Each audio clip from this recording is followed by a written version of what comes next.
अस्सलाम वालेकुम स्टूडेंट्स, मेरा नाम नुमान खालिद है और आपको यूट्यूब के इस मुनफरद चैनल होम ऑफ अकाउंटेंसी पे खुश आमदीद कहते हैं। मुझे उम्मीद है कि आप इस चैनल को बहुत अच्छे तरीके से यूटिलाइज़ कर रहे होंगे। मेरे बच्चों, इसके ऊपर ना सिर्फ टैक्सेशन की बल्कि बाकी अदर सब्जेक्ट के भी पेपर्स सॉल्व भी अवेलेबल हैं और पूरा पूरा कोर्स भी फ्री ऑफ कास्ट अवेलेबल है। आप इस चैनल से भरपूर मुस्तफ़ीद हों और बाकी स्टूडेंट्स को भी इसके बारे में ज़रूर रिकमेंड करें। जो बच्चे ऑलरेडी चैनल सब्सक्राइब कर चुके हैं हम उनके बड़े शुक्रगुजार हैं और जो चैनल पे अभी नए हैं उनसे गुजारिश है कि आप चैनल को ज़रूर सब्सक्राइब करें, नोटिफिकेशन का साइन प्रेस करें ताकि हम आपको आने वाले हर नए लेक्चर के बारे में बर वक्त इतला दे सकें। प्यारे बच्चों, ये जो नोट्स हैं ये मौज़म मुगल साहब की बुक्स में से हैं। अगर आपके पास ये बुक अवेलेबल है तो गुड, अगर नहीं तो आप मुझसे ये फ्री ऑफ कॉस्ट ले सकते हैं। पेपर एनुअल इसी में से आता है और इसकी अच्छी खासियत ये भी है कि इसके साथ ही इसका सॉल्यूशन भी मौजूद है। सो हमारे लिए ये एक इम्पॉर्टेंट टास्क भी है।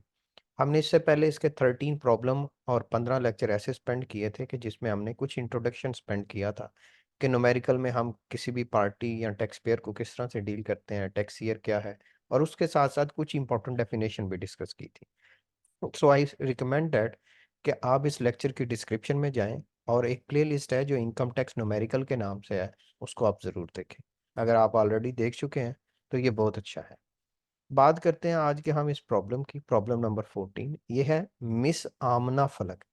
प्यारे बच्चों, जेंडर की बेस के ऊपर टैक्स डिपार्टमेंट कोई डिफरेंस नहीं करता। मीन्स के मिस है या मेल है या फीमेल है, इसका कोई फर्क नहीं है। Any employee of the government, ये गवर्नमेंट एम्प्लॉई है, इसका मतलब है जो प्रोविडेंट फंड आएगा वो गवर्नमेंट आएगा, जो इन लीव इनकैशमेंट आएगी वो गवर्नमेंट आएगी, तो सारा कुछ वो गवर्नमेंट से मुतल्का होगा। Is in receipts of the following remuneration allowance and benefit for the tax year ended 30 June 2013। Basic salary 2 lakh per month है, मल्टीप्लाइड बाय 12 करें, ठीक है, 2,40,24 लाख हो जाएगा।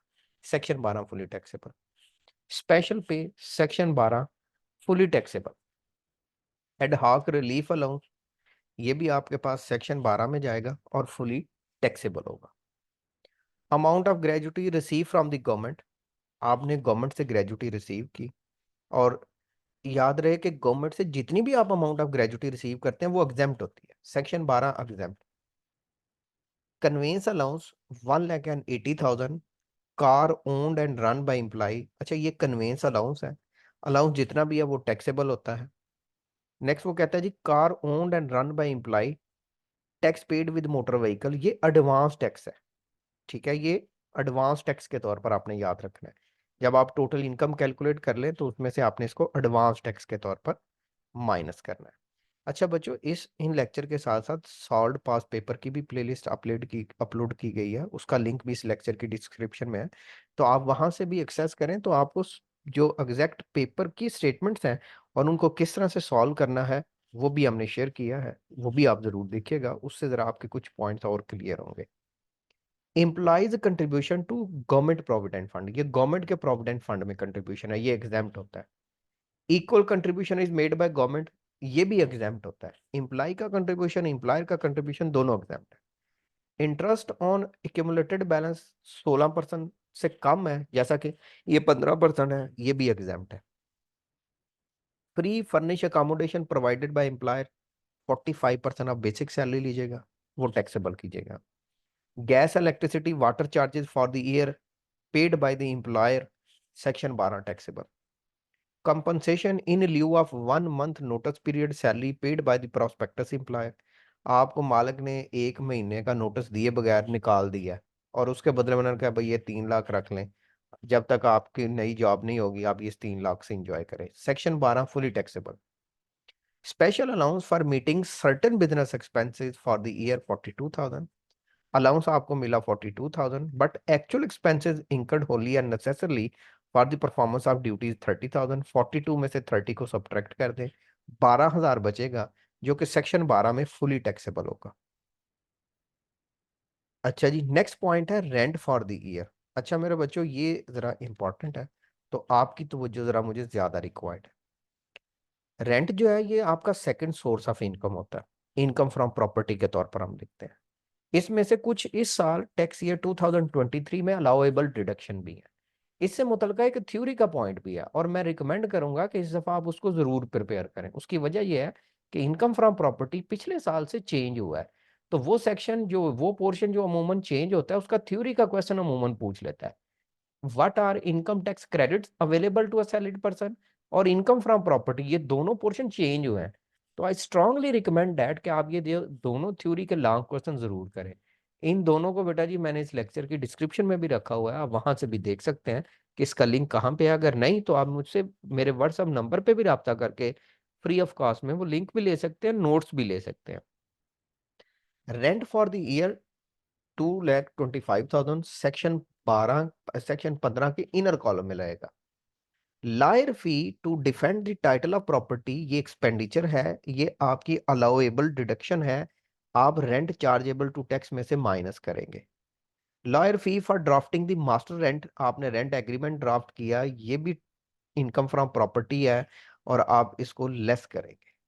कलेक्शन चार्जेस 10,000, ये भी आप माइनस करेंगे। Repair charges 40,000, repair charges 4% of rent chargeable to tax हो सकते हैं, इसके लिहाज से आपने इसको सॉल्व करना है। ठीक है, इससे ज्यादा नहीं करना। आपने रेंट चार्जेबल टू टैक्स का 4% लेना है, जो कि इस क्वेश्चन में अमाउंट कैलकुलेट होके आएगी। तो वो अमाउंट आपने लेस करना है, आपने डायरेक्ट 40,000 नहीं करना। इस क्वेश्चन में जो रेंट चार्जेबल टू टैक्स आएगा वो आपके पास डिफरेंट अमाउंट है, वो आपके पास ये 40,000 नहीं होगी। अच्छा बच्चे, नेक्स्ट पॉइंट हमारे पास आएगा अनएडजस्टेबल सिक्योरिटी, कि जो सिक्योरिटी एडजस्ट नहीं हो सकती। Deposit receive from new tenant, नए किराएदार से ली। जो अनएडजस्टेबल एडवांस होता है ना, वो 1/10 ऑफ बेसिक सैलरी होता है। लेकिन साथ में देखे वो कहता है नए किराएदार से आपने 7 लाख लिया है। आगे वो कहता है पेड सिक्योरिटी, अब आपने सिक्योरिटी वापस भी की है टू ओल्ड टेनेंट, पुराने किराएदार को 5 लाख जो आपने लिया था, रिसीव 3 ईयर अगो। प्यारे बच्चों, यहाँ से तो जो ज्यादा चाहिए होगी, ये पॉइंट हमने प्रॉब्लम नंबर 9 में भी डील किया था। इस 5 लाख का 1/5 लेना है, 1/10 लेना है, वो आएगा 50,000। आपने 3 सालों तक एडजस्ट किया है, मल्टीप्लाइड बाय 3 करें, वो आएगा 1,50,000। आपने 1.5 लाख रुपया एडजस्ट कर लिया हुआ है, इस 7 लाख में से 1.5 लाख माइनस करेंगे, बाकी अमाउंट बचेगी 5,50,000। उसका 1/10 लेंगे और वो आपके पास अमाउंट आएगी 55,000। सो इस 2,25,000 में आप वो 55,000 अमाउंट ऐड करेंगे, आपके पास अमाउंट कैलकुलेट होके आएगी 2,80,000। इस क्वेश्चन में 2,80,000 आपके लिए रेंट चार्जेबल टू टैक्स है। Markup on amount borrowed from the renovation of house, ये मार्कअप है, ये भी आपके लिए अलाउएबल डिडक्शन है। मेरे बेटे, आप चाहे इसका स्क्रीनशॉट ले लें, मैं आपको इसी पोर्शन के सॉल्यूशन की तरफ अभी लेके जाने लगा हूं। बाद में मैं एम पॉइंट आपके साथ डिस्कस करूंगा। देखिए, इस नोट्स का मैंने आपको बताया था कि एडवांटेज ये है कि इसमें ही इसका सॉल्यूशन प्रिपेयर किया गया। आपको किसी जगह पे इंडिपेंडेंट होके कोई जरूरत नहीं होगी, आप जस्ट इसको देखें और अपना काम चला लें। किसी एक्स्ट्रा कास्ट की आपको जो है वो जरूरत नहीं रहेगी। देखिए, ये है rent chargeable to tax 225, add unadjustable advance. पहले ये 1.5 लाख बनाया, कैसे? 5 का 1/10 लिया, 3 से मल्टीप्लाई किया, ये 1.5 लाख आया। 7 में से 1.5 को माइनस किया, 5 50 आ गया, डिवाइडेड बाय 10 किया, 55,000 आ गया। अब सर ये 3 से क्यों मल्टीप्लाई किया? क्योंकि पुत्र 3 सालों बाद एडजस्ट किया है। सर 10 से क्यों मल्टीप्लाई किया? यार अनएडजस्टेबल एडवांस का 1/10 ऐड करना होता है। सर जी, जब यहाँ पे 10 कर लिया तो यहाँ पे क्यों किया? मेरा पुत्र, ये पुराने के को शो करने के लिए किया था, ये नए को शो करने के लिए किया।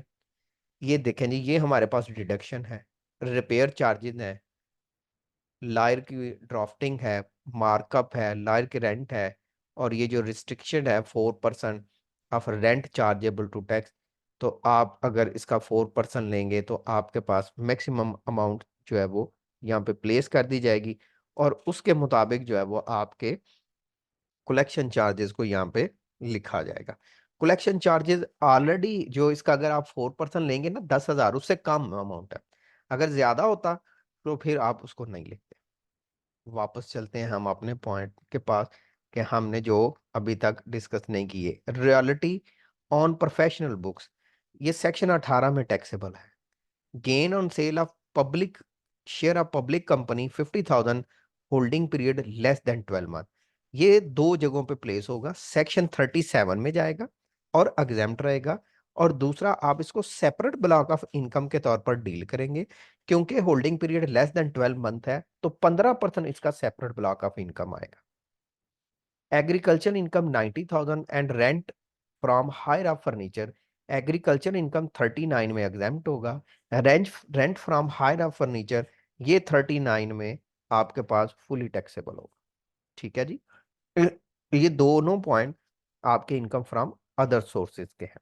रेम्युनरेशन फॉर एग्जामिनेशनशिप, ये ग्रास अमाउंट है 25,000, 39 में जाएगी और फुली टैक्सेबल होगी। याद रहे बेटा जी, इसके ऊपर एडवांस टैक्स पड़ता है और वो 10% पड़ता है। ये आपने एडवांस टैक्स इसके ऊपर लेना है, आपने एडवांस टैक्स कैलकुलेट करना है रेम्युनरेशन फॉर एग्जामिनेशनशिप। तो वो आप 2500 का लेंगे ना, बल्कि अब इसके ऊपर एडवांस टैक्स 10% की बजाय उन्होंने 15% कर दिया हुआ है, तो आप 15% लीजिएगा। Dividend from public limited company 20% and winning from raffle, ये दोनों एफटीआर के पॉइंट है। इनका रेट 15% है, ये एफटीआर चार्ज किया जाएगा। Profit on special deposit certificate 10-12 हजार है। Encashment of defence saving certificate, ये जो profit on special deposit certificate है ना, ये बेटा जी एफटीआर का पॉइंट है, इसके ऊपर भी 15% आप चार्ज करेंगे। ठीक है जी। अच्छा यार, ये जो विनिंग फ्रॉम रेफरल है ना, ये जरा करेक्ट कर लीजिएगा, ये 20% होगा। ये जो क्यू पॉइंट में विनिंग विनिंग फ्रॉम रेफरल है। प्रॉफिट ऑन स्पेशल डिपॉजिट जो है वो 15% है। Encashment of defence saving certificate, encashment से मुराद होता है आपने बेच के पैसे ले लिए, लेकिन इससे मुतलका उसने ये नहीं बताया कि ये नफा हुआ या नुकसान हुआ। इसको 39 में आप कंसिडर करेंगे और एग्जेम्प्ट करेंगे। ज़कात पे टू पुअर रिलेटिव, यार जो पर्सनली पे टू पुअर रिलेटिव है उसका कोई ट्रीटमेंट नहीं होता। Display disposal of movable property held for personal use, personal use की जो प्रॉपर्टी है वो 39 में जाती है, एग्जेम्प्ट रहती है। Cash loan from sister to purchase a property, अच्छा लोन जो है वो दो तरह से हो सकता है, एम्प्लॉयर से या एम्प्लॉयर के अलावा। ये एम्प्लॉयर के अलावा है। अगर ये क्रॉस चेक से होता तो एग्जेम्प्ट होता, अगर ये क्रॉस चेक से नहीं है तो fully taxable. Section 39 fully taxable. To pension receive from ex employer 80,000 and 90,000। अच्छा, उसने लिखा है to pension receive from ex employers, कि एक से ज्यादा एम्प्लॉयर हैं, छोटी अमाउंट टैक्सेबल कर दी जाएगी, 80,000 बड़ी माफ की जाएगी। सेक्शन 12 में following amount claim for bed donation to government hospital, इसके ऊपर एवरेज रिलीफ आएगा भाई, चैरिटी इसके ऊपर नहीं आएगा। Taxable income average relief calculate करना है। देन वो कहता है tax payable by miss Asma Falak, deduction at source has already been paid by made by employer during the year amounting to 7,50,000 from his monthly salary. तो ये इसका एडवांस टैक्स भी है। ले बच्चों, इसको आप कंसीडर कीजिएगा जब आप टैक्स कैलकुलेट करेंगे। इसका सोल्यूशन आगे मौजूद है। फिर भी किसी जगह मेरे बेटे अगर आपको कोई मसला हुआ तो आप मुझसे डिस्कस कर सकते हैं। मैं इंशाल्लाह कोशिश करूंगा कि आपको जल्द रिस्पॉन्ड कर सकूं। अपना बहुत सा ख्याल रखिएगा। हाजिर होंगे नए लेक्चर में, जिसमें हम लोग एक डीमेबल इनकम वाला पॉइंट भी डिस्कस करेंगे। जैसा कि मैंने यहाँ पे लिखा है, दिखाया, आपके साथ ये शेयर किया है कि रिक्वायर्ड कर देगा calculate taxable income, income payable, और उसके साथ साथ डीमेबल इनकम भी, कि अगर एक पर्सन की इनकम के जो सोर्सेज हैं वो एक से ज़्यादा जगह पे हों तो फिर क्या ट्रीटमेंट होगा। ले बच्चों, अपना बहुत सा ख्याल रखिएगा, दुआ में याद रखिएगा। अल्लाह हाफिज।